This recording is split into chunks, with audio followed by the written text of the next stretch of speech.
लोकसभा चुनाव 2024 किसके वादों में है भरोसा? कौन होगा जीत का सिकंदर? क्या है जनता की समस्याएं? किसका लगेगा बेड़ा पार? कौन फंसेगा मझधार में? देखिए आपकी बात कुंवर अभिषेक के साथ। लोकसभा चुनाव की घोषणा के साथ ही पूरे देश में सभी पार्टियां अपने अपने प्रत्याशियों की सूची जारी कर रही है। वैसे हंगामा तो कई जगह देखने को मिलता है। जब पुराने लोगों की टिकट रटते हैं और किसी और को दिया जाता है तो हंगामा होना स्वाभाविक है। कई बार पार्टियों में ये चीजें खुल के सामने आते हैं, कई बार विरोध अंदरूनी देखने को मिलते हैं। लेकिन सबसे मजेदार और सबसे चौंकाने वाला फैसला धनबाद लोकसभा पर भाजपा ने किया है। दरअसल भाजपा ने अपने पुराने महारथी जो 3 बार से यहां सांसद रह चुके हैं, पशुपति नाथ सिंह यानी पीएन सिंह, उनका टिकट काटकर एक ऐसे चेहरे को उतारा है जिसको लेकर सबसे ज्यादा चर्चा हो रही है। और चर्चा इसीलिए कि क्या पीएन सिंह का उत्तराधिकारी ऐसा ही चेहरा होना चाहिए था, जिसकी एक तरफ बेदाग छवि थी, जिसने 3 बार से धनबाद में ऐसा कोई काम नहीं किया जिस पर लोग सीधे तौर पर उंगली उठाए, या आपराधी कोई इतिहास नहीं रहा। लेकिन दूसरी ओर एक ऐसे शख्सियत को खड़ा किया गया है जिसके ऊपर करीब करीब 50 के आसपास मुकदमे रहे हैं। धनबाद के बघमारा विधायक ढुल्लू महतो को जब से प्रत्याशी बनाया गया है तब से चर्चा ज्यादा हो रही है कि क्या बीजेपी ये जो फैसला की है ये सही है।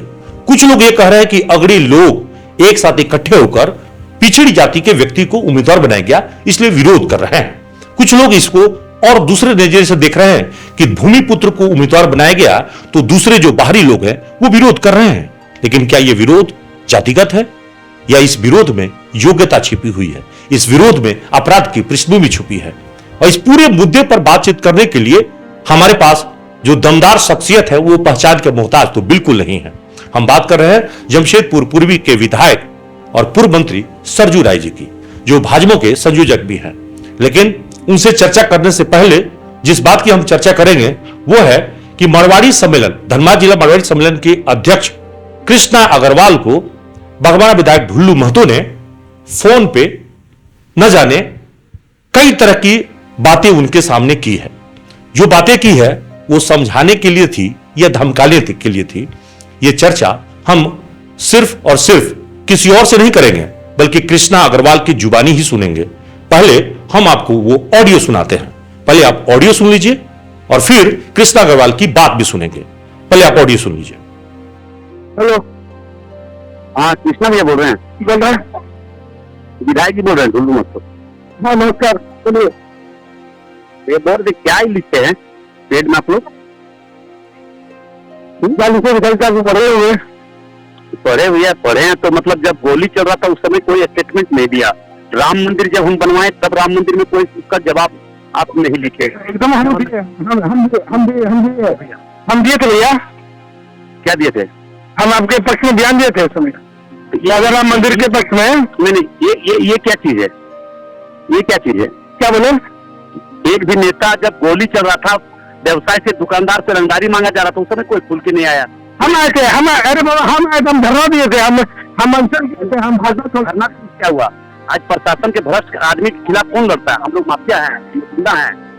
बोलिए, ऐसा ये सब बात ऐसा नहीं कीजिए किसी कहने पर भैया। ये सब एकदम मत कीजिए, गलत बात है ना भैया। विधायक जी आप समझ नहीं रहे मेरी बात को? आप हम नहीं समझ रहे हैं। अरे नहीं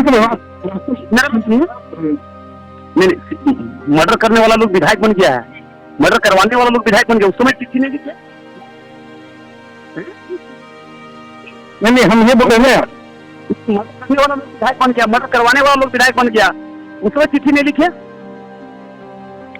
हम आपको ये बोल रहे हैं गरीब आदमी हम लोग बन, अगर पार्टी हम लोग को इसका जिम्मेवारी दे रहा है, पार्टी के लिए काम कर रहे हैं, मरते हैं मिटते हैं, विचारधारा पर हिंदू और सनातन धर्म के विचारधारा पर सबको जोड़ रहे हैं, तो उसमें आप उल्टा पुल्टा आप लोग कर रहे हैं। हाँ भैया वाह, मतलब ये शराफत का काम नहीं है भैया। चलिए आपको लग रहा है ये नहीं है, लेकिन लग नहीं रहा है, गलत है। ये आपकी दृष्टि से गलत है ना? आपका दृष्टिकोण से गलत है। आप इसको किसी के सामने बैठ के सामने बात कीजिए ना। सामने बैठ के बात कीजिए, सबको बुलाइए, हम सामने बात कीजिए। कल आ जाइए, कल आ जाइए, कल हम मिलते हैं। बोलिए कहाँ आ जाए हम? बोलिए जहाँ बोलिए हम आ जाएंगे। नहीं आप ही बोले हम आ जाएंगे, कोई दिक्कत नहीं है। हम आ जाएंगे, आप यहाँ आ जाएंगे, बोलिए सब बात नहीं। आप मेरे घर में जाइए, चाय पीने गए तो इसलिए हम अपने घर आ जाएंगे। हम क्या कर रहे हो? मगर सबको बुलाइए, सबको बुला के सामने बात कीजिए। अरे भैया आप मेरी बात को समझने का प्रयास कीजिए।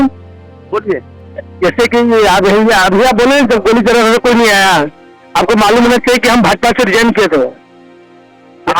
आपसे भाजपा में हम सीनियर हैं, मतलब भारतीय जनता पार्टी में हम बहुत पुराने कार्यकर्ता हैं। सुनिए भैया, सुन लीजिए, कोई हिम्मत है तो हमारा सामने डिस्कस करे। कोई शाखा नहीं लगा पाता था यहाँ पे, शाखा हाँ गुल्लू मातो अपना गाँव में लगाता था पहले, और उसका गवाह है नवल जी, उसमें हुआ जितेंद्र मास्टर। नहीं और मेरी बात सुन लीजिए, पहले मेरी बात सुन लीजिए। जब अभी प्रिंस खान का जो आंतक था, प्रिंस खान जो लगातार मरवाड़ी लोग को टारगेट करके गोली चला रहा था, चैम्बर पे गोली चला रहा है। नहीं अरे नहीं, अरे फिर आप कर रहे गलत बात। अब आप लग रहा क्या आप हमको नहीं, आप हमको धमकी दे रहे हैं, आप हमको माफिया लोग के दबाव नहीं कर रहे हैं आप। अच्छा ये आप बोल रहे हैं कि माफिया लोग के दबाव में। अच्छा बताइए, आपको अभी आप बोल रहे हैं कि धमकी दे रहे हैं, आपको हम क्या धमकी दी है पहले बताइए। तो धमकी दे रहे हैं, इसको क्या कर रही है, क्या लिख रहे हैं आप? हमको बुला के बात करते हैं? अरे गजब बात कर रहे हैं, तो जरूरी थोड़ी कि आपको बुला के बात करेंगे। तो उस समय नहीं बोले। अरे गजब बात कर, आज बागवाना में जो स्थिति है विधायक, ये आप पर जो मामला है आज ही अखबार में आया है। कौन मामला? अखबार में आने से अखबार वाला बात मत कीजिए, सामने बात कीजिए। एक भी मामला सच हो गया तो राजनीतिक छोड़ देंगे, राजनीतिक छोड़ देंगे। बोलिए उसको, किसी को जो बोलता है तो बुलाइए सबको हमारे सामने। सारा भी 15 को मामला कर दिया है हेमंत सोरेन के कोयला चोरी लोहा चोरी करवा रहा है, पूरा पोल बोल रहा है, उस पर नहीं बोल रहे को दिन, पूरा लूट मचवा दिया, एक तो मर्डर करवा दिया, एक दिन कोई आवाज नहीं उठाया। नहीं सारी बात सही है आपकी, सारी बात सही है, बात भैया ये सब बात गलत है, ये बात गलत है भैया। चलिए आपको पार्टी सुनिए, आपको पार्टी टिकट दे दी है, आपको शुभकामना है। आप कांग्रेस के हैं, आप कांग्रेस के हैं? अरे तो हमको भाजपा में कौन पूछ रहा है ये बताइए, भाजपा हम लोग क्या बिंदु है? मतलब हमको मर्डर बना दीजिएगा, हम लोग क्रिमिनल बना दीजिएगा? अरे तो आपके खिलाफ जो मामला, अगर हम गलत की किताब उसको चैलेंज कीजिए कि गलत कीजिए है मामला। नहीं उसके खिलाफ क्या नहीं बोलना चाहिए, मर्डर करके जेल में है। अरे सबके खिलाफ नहीं बोलना चाहिए, हम सबके खिलाफ बोलते हैं, बराबर बोलते हैं। आप बात है गलत बात है, आप लोग माफिया, आप लोग। अरे आप नहीं माफिया है ना, इसीलिए हम लोग विरोध कर रहे हैं आपका। मर्डर कराते हैं, विधायक बन जाते हैं, मर्डर करके विधायक बन जाते हैं, उस समय आपका बोल नहीं खुलता है, उस समय आप विरोध में बात नहीं करते हैं। आज हमको टिकट मिल गया था, आप मेरे विरोध में बात करने लगे, ऐसा उन्होंने कल कहा है। क्या कारण था, क्यों आप जो है इस तरह? सिर्फ वो एक पत्र था, जो पत्र मैंने बाबूलाल मरांडी जी के नाम पर लिख जारी किया था। कई दिन से मैं काफी घुटन महसूस कर रहा था, कई तरह के लोगों का फोन आ रहा था, सब लोग नाराज थे, सब लोग डरे हुए थे कि आखिर पहल कौन करेगा। तो चूंकि हम लोग व्यापारी वर्ग से आते हैं और मैं धनबाद जिला मारवाड़ी सम्मेलन का अध्यक्ष हूँ, तो मैं एक ऐसे समाज का अध्यक्ष हूँ जिस समाज का लगभग 100% मत भारतीय जनता पार्टी के पक्ष में जाता है। आज जिससे अल्पसंख्यकों का जो हाल भारतीय जनता पार्टी में है, वही सेम हाल मारवाड़ी समाज के लोगों का दूसरे दल में है। भैया आज मारवाड़ी समाज की बैठक थी, क्या निर्णय लिया गया? एक आपने एक पत्र लिखा था जो काफी वायरल हुआ है, तो आज समाज द्वारा बैठक की गई, तो क्या डिसीजन हुआ उसमें? आज अग्रसेन भवन में धनबाद जिला मारवाड़ी सम्मेलन की बैठक हुई, बैठक की अध्यक्षता मैंने की है। और बैठक पे आज जो विषय था, वो कल जो मैंने पत्र लिखा था, वो इस पर हम लोगों ने आपस में चर्चा की है। एक विषय याद है कि वो जो लेटर था वो मेरा व्यक्तिगत विचार था, उस लेटर पर हमने कहीं भी ऐसा जिक्र नहीं किया था कि हमारे सम्मेलन के बैठक में निर्णय लिया गया। हमने जरूर पैड इस्तेमाल किया है ये सम्मेलन का, लेकिन वो विचार हमारे व्यक्तिगत। इस मामले पर कृष्णा अग्रवाल ने साफ तौर पे कहा है कि विधायक ढुल्लू महतो ने उन्हें फोन किया था। 4 मिनट 23 सेकंड का ये ऑडियो क्लिप है। इस ऑडियो क्लिप में विधायक नाराज है। क्यों नाराज है? तो उनकी नाराजगी के कारण है कि विधायक के प्रत्याशी बनाए जाने के बाद उन्होंने बीजेपी के प्रदेश अध्यक्ष बाबूलाल मरांडी को पत्र लिखा है, और पत्र में वो सभी आशंकाओं को जाहिर किया है जो इस वक्त में धनबाद का एक बड़ा वर्ग महसूस कर रहा है। और इसीलिए उस पत्र के विरोध में बगमारा विधायक ढुल्लू महतो ने उन्हें फोन पे न जाने क्या क्या कहा। कहने के लिए तो बहुत कुछ कहा, लेकिन एक बात बहुत मार्केबल कहा कि आप माफिया के पक्ष में खड़े हैं। यह बात कृष्णा अग्रवाल को विधायक ढुल्लू महतो ने कहा। हालांकि विधायक ढुल्लू महतो की ओर से जो सफाई आई है उसमें हमें यही कहा गया है कि मेरा बयान वही है जो हमने ऑडियो में कहा है। लेकिन अब हम फिर वापस आते हैं सरजू राय जी से, क्योंकि सरजू राय धनबाद में है तो चर्चा भी ज्यादा गर्म है। सर, पूरी बात तो आपने सुना होगा, कृष्णा अग्रवाल का ऑडियो भी सुना होगा, ढुल्लू महतो की जो सफाई है वो भी आपने सुन लिया होगा। उसमें धनबाद कहां पे आके खड़ा है? क्या बीजेपी से ऐसा ही उम्मीद था? क्योंकि आज एक बयान मैंने इंदर सिंह नमधारी का भी देखा है कि वो वाली बीजेपी नहीं है जो अब पहले थी। नहीं, समय के साथ साथ चीज़ें बदलती हैं और बीजेपी बदल रही है तो कोई आश्चर्यजनक नहीं है। मगर इस तरह के बदलाव जो दिखाई पड़ रहे हैं भाजपा में, उनको अगर हम पंडित दीनदयाल उपाध्याय जो हम सभी के आदर्श रहे हैं उनके कथनों की कसौटी पर जांचें और चुनाव के संदर्भ में बात करें तो दीनदयाल जी ने अपने चुनाव में भी जातिवाद का सहारा नहीं लिया और कहा कि मैं जातिवाद का सहारा लेकर जीत जा सकता हूं, मगर हमारा संघ और उसका सिद्धांत हार जाएगा। फिर एक उन्होंने और बड़े मार्के की बात की थी कि चुनाव में अगर पार्टी गलत उम्मीदवार दे देती है तो कार्यकर्ताओं को और जनता को पार्टी की यह गलती सुधार देनी चाहिए। तो कृष्णा अग्रवाल जी ने जो पत्र लिखा बाबूलाल मरांडी जी को, ये इसी संदर्भ में है।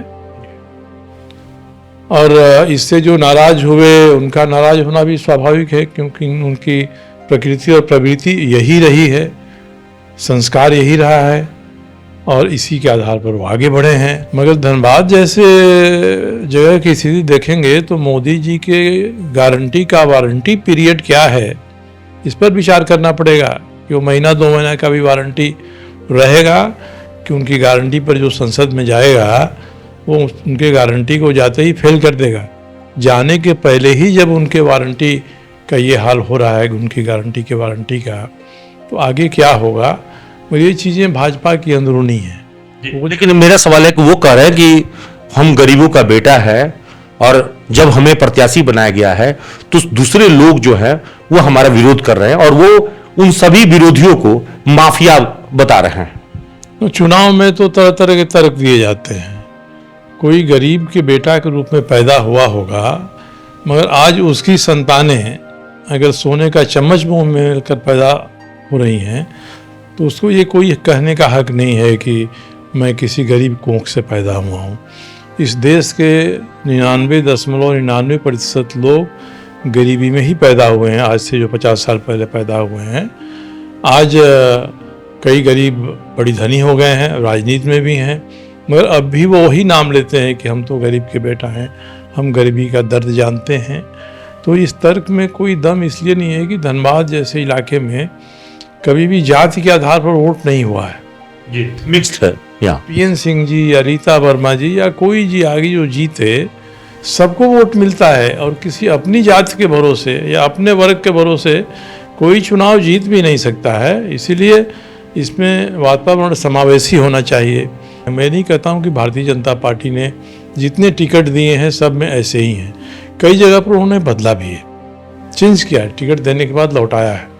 उनको लगा कि हमारा उम्मीदवार जीत सकता है तो उसको रखा, लगा कि इससे बेहतर आ गया तो दिया। ये कोई पार्टी भाजपा की नहीं रही है, मगर अब ये हो रहा है। कोई आश्चर्य नहीं है कि धनबाद के परिवेश को देखकर भारतीय जनता पार्टी कल घोषणा कर दे कि धनबाद में साहब हमने दूसरा उम्मीदवार दे दिया, पहले उम्मीदवार को बदल दिया। मगर उनके पहले उम्मीदवार ने टिकट मिलते ही थोड़ी सी आलोचना में नहीं, सुझाव की बात कही कि उस पर ऐसी प्रतिक्रिया व्यक्त की है। ये तो राजनीति में रहने वाला कोई व्यक्ति जो 3 बार से विधायक है, उसके लिए सोचा भी नहीं जा सकता है। अगर वो ऐसा कर रहा है तो इसका मतलब कि पिछले 3 बार के विधायक रहने में उसके भीतर धन का बल का अहंकार इतना हो गया है कि वह एक तरह से अंधा हो गया है, सही चीज़ें दिखाई नहीं पड़ रही हैं। मुझे लगता है कि आज भारतीय जनता पार्टी और इंडी अलायंस 2 में ध्रुवीकरण है, पर कई स्थान ऐसे हो सकते हैं जहां लोग इन दोनों को नकार कर तीसरा मोर्चा भी सामने ला सकते हैं। धनबाद में आज वही स्थिति है। अब धनबाद में इंडी अलायंस से कौन आता है और ये संघर्ष अगर इंडी अलायंस और बीजेपी के बीच का रहेगा तो बीजेपी को बहुत फायदा होगा इससे। यानी आप ये मानते हैं कि अगर इंडिया अलायंस के पास में कोई दमदार उम्मीदवार आता है तो शायद वो इस वक्त का फायदा वो उठा सकता है जो भगवान विधायक ढुल्लू मतों के खिलाफ उपजा है। देखिए, इंडिया अलायंस का या इंडिया अलायंस से भी अलग का वही व्यक्ति यहाँ चुनाव जीत सकता है जो भारतीय जनता पार्टी के कृष्णा अग्रवाल जैसे कार्यकर्ताओं की जो मानसिकता है उस मानसिकता को अपने पक्ष में करेगा। जैसे मैं जमशेदपुर से चुनाव लड़ा था 2019 में, तो भारतीय जनता पार्टी का 65-70% लोग शिफ्ट कर गए थे।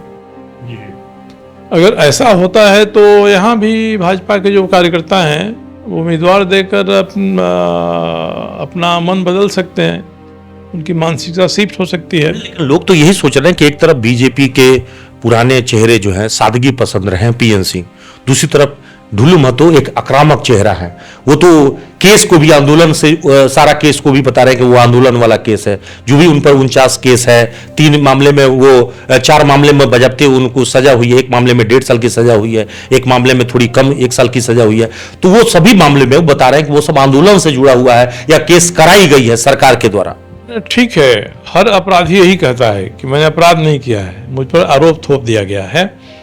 मगर बागबारा के बीसीसीएल के एरिया 1 से 5 तक के बीच में जो चीज़ें हो रही हैं कई वर्ष से, बीसीसीएल किसी को भी डीओ दे दे, आउटसोर्सिंग खदान किसी की भी हो, बिना रंगदारी के चला नहीं सकता है और बिना पैसा दिए कोई डीओ उठा नहीं सकता है। एक समूह खड़ा हो गया है वहाँ, तो इस समूह को जैसी चुनौती मिलनी चाहिए वैसी चुनौती मिल नहीं रही है। यानी उनका लोकसभा सांसद बनने के बाद ये दायरा बढ़ जाएगा, पूरे धनबाद हो जाएगा, बारहो एरिया हो जाएगा। बिल्कुल, धनबाद का बारहो एरिया हो जाएगा। हो सकता है कि आसपास में भी हाथ पांव पसारे हैं, राष्ट्रीय स्तर पर अपनी इस योग्यता और क्षमता का प्रदर्शन वो कर सकते हैं। तो ये तो मोदी जी अमित शाह को देखना है। और मैं इतना ही कहना चाहूँगा कि उन्होंने कृष्णा अग्रवाल जी के वीडियो के बाद मुझे निमंत्रण दे दिया है कि जमशेदपुर के एक नेता के इशारे पर यह सारा हो रहा है। तो मैं आज धनबाद इसीलिए आया हूँ बताने के लिए कि मैंने यह निमंत्रण स्वीकार किया है। तो अगर जो भी उम्मीदवार आएगा आप उसके बैकअप करेंगे या खुद भी मैदान में आप चुनाव में लड़ेंगे? चुनाव तो तात्कालिक प्रक्रिया है। चुनाव के बाद जो लंबा समय है, मैं तो बागमारा के एरिया 1 और 5 के बीच में हुआ है, मैं उसको मनी लॉन्ड्रिंग साबित करूंगा और ईडी को बाध्य होकर इस पर कार्रवाई करनी पड़ेगी, ईडी को केस दर्ज करना पड़ेगा। मैं ऐसे नहीं छोड़ने वाला हूं ऐसे लोगों को। चोरी भी और सीनाजोरी भी, दोनों ही जब बातें होती हैं तो चोरी का तो पर्दाफाश होना चाहिए, वो होगा, ये साबित होगा, सिद्ध होगा। सवाल है कि सरजू राय क्या धनबाद लोकसभा चुनाव में मैदान में खुद उतरेंगे या किसी गठबंधन के तहत या कोई भी उम्मीदवार का सपोर्ट करने के लिए पीठ पीछे खड़े रहेंगे? नहीं, मेरे बारे तो लंबे समय से क्या आस लग रहा है कि भाजपा मुझे उम्मीदवार बनाएगी या नीतीश जी भाजपा से सीट लेकर मुझे सौंप देंगे। तो मैंने तो इसका जमशेदपुर में प्रेस कॉन्फ्रेंस करके खंडन किया कि भाजपा के किसी नेता से मेरी कोई बातचीत नहीं है, न भाजपा के किसी नेता ने आज तक मुझसे बात की है। 2 दिन में भाजपा के अनेकों कार्यकर्ताओं और नेताओं में, जिनमें से बहुतों का नाम लेना सही उचित नहीं रहेगा, उन्होंने मुझे फ़ोन किया है। तो भाजपा के नेतृत्व के निर्णय में और भाजपा के कार्यकर्ताओं की मानसिकता के बारे में तो यहाँ बिल्कुल 2 स्तर हो गए हैं। यहाँ नेतृत्व का निर्णय अलग है और भाजपा के जो कार्यकर्ता हैं उनका अपना निर्णय अलग है। ऐसी परिस्थिति में अगर यहाँ का वह समूह सोचता है कि नहीं मुझे धनबाद से पार्लियामेंट जाना चाहिए, तो मैं उनके इस अनुरोध का, इस आदेश की मैं अवहेलना नहीं करूँगा। सबसे पहले भारतीय जनता पार्टी के कार्यकर्ताओं को, समर्थकों को खड़ा होना पड़ेगा और भविष्य को देकर खड़ा होना पड़ेगा कि कल कहीं ऐसी स्थिति न पैदा हो जाए कि धनबाद में मेरा जीना दूभर हो जाएगा। ये प्राथमिकता उनकी है। मैं आश्वस्त हो जाऊंगा कि भारतीय जनता पार्टी के जो कार्यकर्ता हैं वो अपने नेतृत्व के निर्णय को पंडित दीनदयाल उपाध्याय की कसौटी पर कसने के लिए तैयार हैं। मुझे यहाँ से चुनाव लड़ने में कोई एतराज नहीं है। वो मुद्दा उठा रहे हैं कि ओबीसी के उम्मीदवार बनाया गया इसलिए लोगों को पेट में दर्द हो रहा है। देखिए, आजकल हर बात आकर राजनीति में ओबीसी पर ठहर जा रही है। हम लोग तो आदरणीय कर्पूरी ठाकुर जी के साथ काम किए हैं। जब नारा लगता था संसोपा ने बांधी गांठ, पिछड़ा पावे 100 में 60। मंडल कमीशन की रिपोर्ट भी कोई पढ़ेगा तो ऐसी बातें लिखी हुई हैं कि इस रिपोर्ट की समीक्षा कितने दिन बाद होनी चाहिए और तब फिर से पुनर्निर्धारण होना चाहिए। तो हम लोग तो हमेशा से ही पिछड़ों के समर्थक रहे हैं, मगर अभी भारतीय जनता पार्टी में जो नव सामंतवादी प्रकृति के पिछड़े आ गए हैं वो सबसे अधिक पिछड़ों को ही सताते हैं, क्योंकि अगड़ों को सताने की उनकी हिम्मत नहीं होती कि हम सामना करें। आज जो भाजपा के जो 9 घोषित उम्मीदवार हैं, मैं तो 2 साल से देख रहा हूँ, मैं आया भी था उस आंदोलन में, वो महिला हमसे मिले भी थी जो उनकी रिश्तेदार थी, और एक मंदिर बनाया, उसके सामने उसकी ज़मीन पर कब्जा कर लिया, उसने दुकान खोला, वहाँ टैंकर लगा दिया। धनबाद में मैं यहाँ धरना दिया। इसी को छोड़ते, ऐसे लोग छोड़ते नहीं हैं, इसलिए ऐसे लोग ओबीसी के नाम पर कलंक की तरह के हैं। ये ओबीसी की मानसिकता कभी इनकी नहीं रही है, और ये जीतेंगे तो सबसे अधिक ओबीसी को नुकसान होगा। चुनाव में भले ही 10,000, 15,000, 12,000 का लाभ उनको करा दें, मगर चुनाव के बाद सूद सहित फिर उसको उन्हीं से वसूलेंगे। उनकी जगह है, जमीन है, लिखवा लेना है, दबंगई से करा लेना है। अब ओबीसी लोगों को तो सबसे अधिक सचेत रहना चाहिए कि ओबीसी का नाम लेकर भारतीय जनता पार्टी के भीतर कोई एक ऐसा दैत्य प्रवृत्ति का मनुष्य खड़ा हो जाए तो इसको सबका साथ सबका विकास नहीं कहा जा सकता है। इस नारे की जो गलत व्याख्या करने वाले लोग हैं वो इसमें शामिल हैं। इसीलिए मैं बार बार कर रहा हूँ कि भारतीय जनता पार्टी के स्थानीय नेता, स्थानीय कार्यकर्ता, कांग्रेस के स्थानीय नेता, स्थानीय कार्यकर्ता, आरजेडी हो गया, जेएमएम हो गया, ये सबके जो लोग यहाँ के हैं ये एक मानसिकता बनाते हैं, एक संकट हमारे ऊपर आने वाला है। इस संकट को मिलकर हम एक छतरी के नीचे खड़ा होकर करेंगे तब ये मामला सुलझेगा। इंडिया गठबंधन को भी ये सोचना चाहिए। मैं तो भाजपा के नेताओं से ये कहता हूँ कि भैया 400 पार का नारा दिया है मोदी जी ने, 399 पार होंगे तभी उनका उद्देश्य पूरा हो जाएगा। एक धनबाद को तो छोड़ दें जी। तो देखिए, उसी तरह से इंडी गठबंधन भी एक धनबाद को तो छोड़ दे। देखिए, बहुत बड़ी बात उन्होंने कहा आखिरी में। हमारा विधायक ढुल्लू महतो भाजपा के प्रत्याशी के तौर पर चुनाव जीतते हैं तो क्या उनकी भाव भंगिमा वही रहेगी जो अब तक पशुपतिनाथ सिंह जी को लोग देखते रहे हैं? वही सौम्यता, वही सदाचार क्या बना रहेगा? क्योंकि असल डर यही है, और इसी बात को इंगित कर रहे थे सरजू राय जी। अब आगे होता क्या है, क्योंकि राजनीति में पल पल चीजें बदलती रहती है और परिस्थितियों के हिसाब से ही निर्णय आगे लिए जाते हैं। आज के लिए इतना ही, फिर किसी और मुद्दे पर चर्चा होगी। सहयोगी शाहिद के साथ Kunwar Abhishek Singh, news ANP, Dhanbad. Ashrafi cancer institute सभी सुविधाओं से परिपूर्ण कैंसर चिकित्सा का एकमात्र विश्वसनीय प्रतिष्ठान अब धनबाद में। एक ही छत के नीचे सभी प्रकार का इलाज जैसे अत्याधुनिक रेडियोथेरेपी मशीन, साथ में पेट स्कैन, मेमोग्राफी और अन्य सभी प्रकार की जांच की सुविधाएं उपलब्ध। वही तरीका, वही इलाज अब अशरफी कैंसर इंस्टीट्यूट धनबाद में।